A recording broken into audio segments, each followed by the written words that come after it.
Aujourd'hui, gros focus sur le PER, plan d'épargne retraite. Certains vont sûrement me dire « Ouh là là, la retraite, j'ai le temps d'y penser ».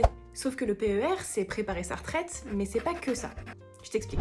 Avant de commencer, je tiens à préciser que cette vidéo est purement éducative, c'est pas du tout un conseil en investissement personnalisé. Donc le PER, comment ça marche ?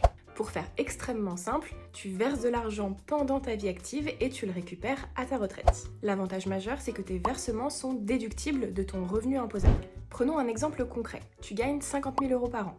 Ta tranche marginale d'imposition, donc ta TMI, est à 30%. Si tu verses 10% de ce salaire sur ton PER, donc 5 000 €, tu as une économie d'impôt immédiate de 1 500 €, donc ton versement ne te coûte réellement que 3 500 €. Et plus ta tranche marginale d'imposition est élevée, et plus c'est intéressant. Mais attention, point important à noter, cet argent est bloqué jusqu'à ta retraite. Et même s'il existe quelques exceptions pour débloquer les fonds, comme par exemple l'achat de ta résidence principale, la perte de ton emploi ou le décès de ton conjoint par exemple, si tu as besoin de ces liquidités avant la retraite, le PER ne sera pas forcément adapté.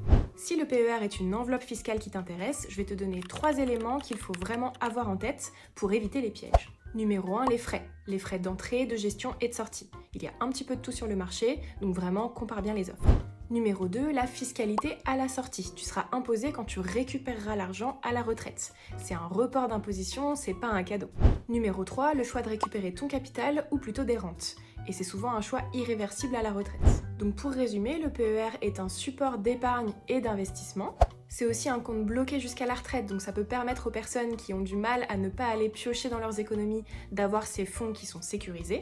Ça permet également aux personnes qui ont une tranche marginale d'imposition très élevée de réduire leur assiette fiscale.